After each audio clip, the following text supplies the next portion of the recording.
ngiye numva gusa mu baturanyi hari abaribwa ngo bashaka gufasha interahamwe cyangwa iki gutera u Rwanda, nibyo navuze hariya. Uwampa ngo babigire vuba nkwereke ko rwose ndaribwa barantegereje ngo ariko bamwe bashaka no kubikora ubundi barabizi, bazi ko bitazabahira, bazi ko ngira ngo ni nacyo kibatinza, ariko wangirira ngo babigerageze.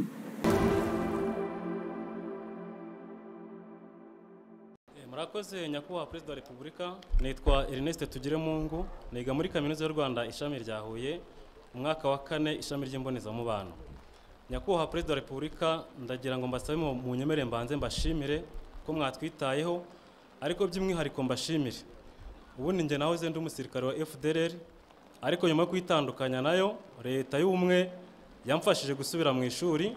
Ubu nkaba ngeze muri kaminuza nsigaje amezi make cyane kugira ngo ndangize icyiciro cya mbere cya kaminuza. Nkongera kubashimira ko igisirikare cy'u Rwanda RDF numvaga ari abantu nkwiye gutinya, ariko nasanze atari ko bimeze, kubera ko nasanze ari abanyamahoro. Nk'abagenzi banjye bademobe tubana hano banyakiriye neza, tubana neza mu mahoro nk'abavandimwe. Ibyo ndabibashimira nyakubahwa Perezida wa Repubulika. Ikibazo cyanjye rero kiragaruka kuri uwo mutwe wa FDLR ariwo nabagamo nyine, ni umutwe w'iterabwoba uba mu burasirazuba bwa Kongo. Nyakubahwa, habaye amanama menshi, imyanzuro irafatwa, hatangwa amatariki ntarengwa yo kuba ikibazo cya FDLR cyarangiye, ariko ntikize kirangira. Uko nyizi nkeka ko atari imbaraga yarushije abagomba gushyira mu bikorwa uwo mwanzuro. Ni izihe mpamvu zituma ikibazo cya FDLR kitarangira burundu? Murakoze nyakubahwa Perezida wa Repubulika. Okay.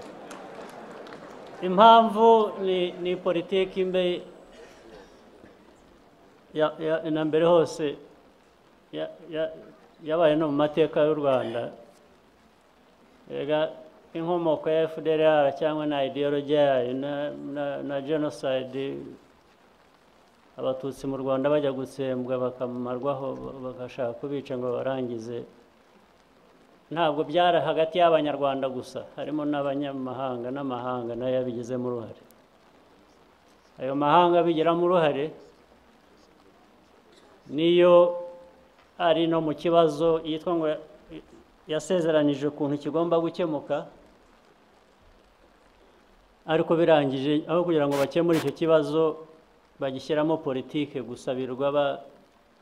Wabonye ko bihutiraga kurasa abandi bantu abo ari bo bose, bakavuga bati hari umutwe witwa runaka ugiye gutera i Burundi bakawurasa, bati hari umutwe witwa runaka ugiye gutera mu Uganda bakawurasa.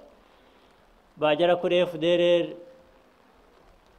bagaceceka. Bifite icyo bivuze, urumva icyo bivuze? Icyo bivuze n'ayo mateka n'iyo politiki na mbere hose yatumye FDLR baho, bagizemo uruhare abo ngabo babirwaza ntibirangire. Ariko icyo nagusezeranya cyo ni kimwe, aho bazatera ibibazo naho ngaho bari, ntabwo ari hano.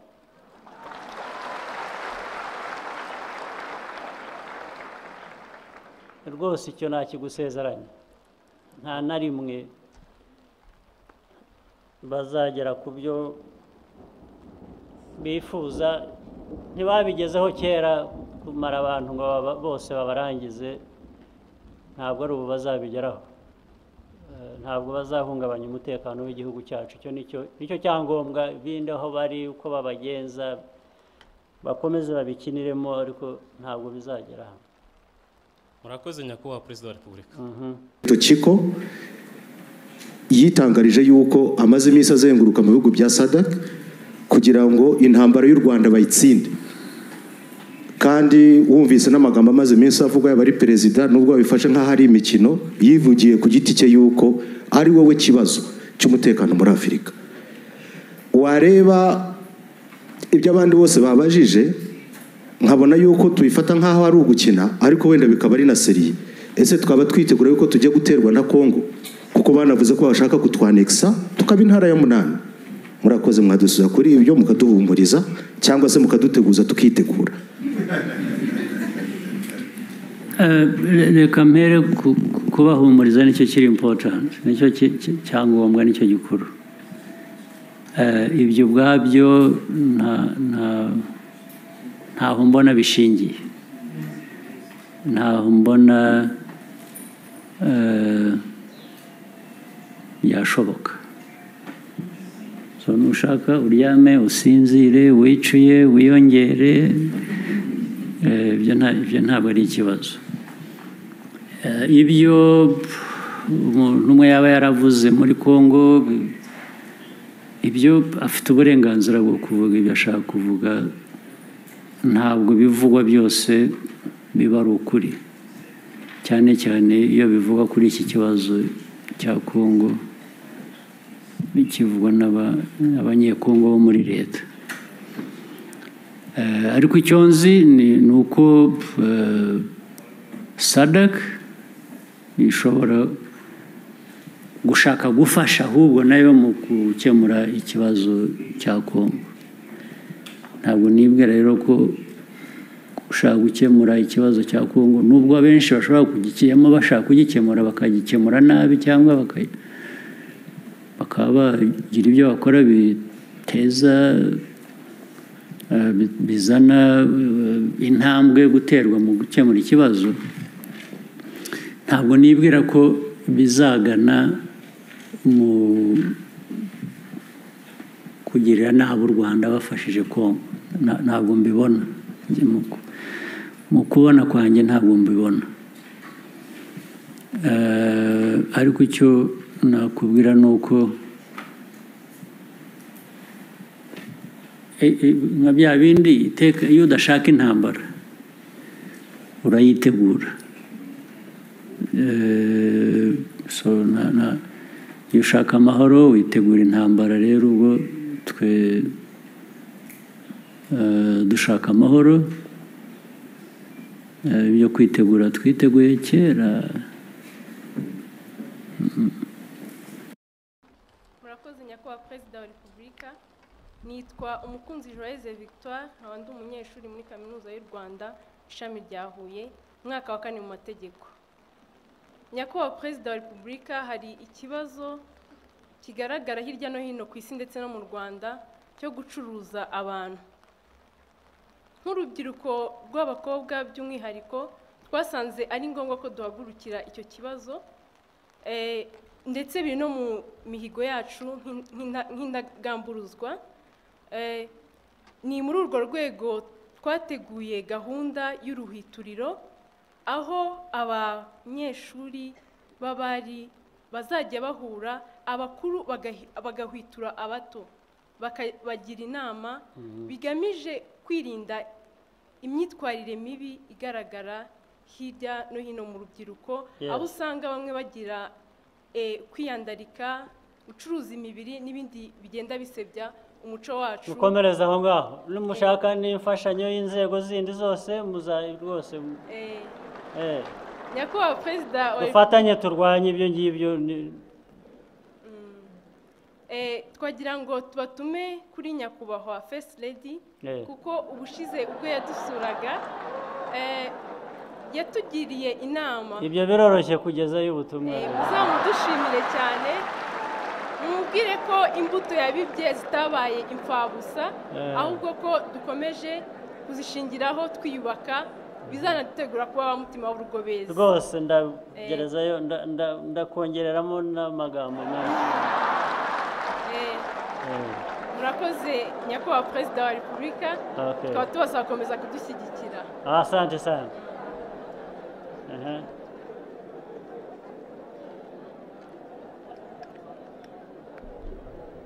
Undi ihute. Murakoze nyakubahwa Perezida wa Repubulika. Nitwa Nganizi Pascal, umunyeshuri muri Kaminuza y'u Rwanda ishami rya Huye, mu mwaka wa 4 Civil Engineering.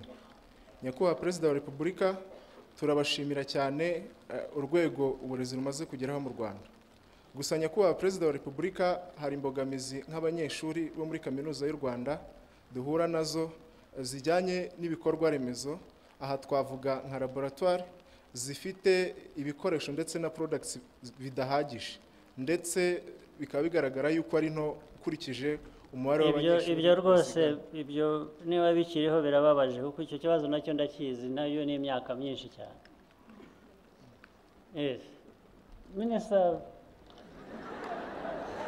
kandi yahoze ari ayobora na hano, ikibazo wasize ugakemura byagenze bite? Yeah, Your Excellency, it is true, as I said. The professor left the problem here and he has come back and... Your Excellency, we are handling it. For how long? How long?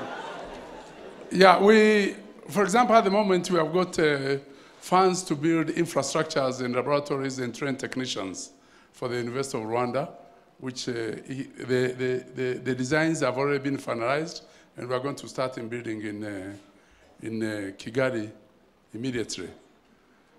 Although while we were here, I remember we put up quite three laboratories actually, in this campus itself. I'm sure the people remember. But there's still a challenge, obviously, which goes on. The more science and technology students we get, the more we need. But I think we're working with the university to try and mobilize resources internally and externally, and the people who are ready to assist, so that we can move forward on it. Yeah, but we need to move forward very fast. Time nababwira. So icyo kibazo turaza kugikurikirana. Turaza gushaka uburyo ubwo ari bwo bwose cyakemuka. Cyo kirumvikana kandi. Ariko kimaze igihe kinini cyane ndakizi, ariko sinzi impamvu kitarangira. Murakoze cyane nyakubahwa President.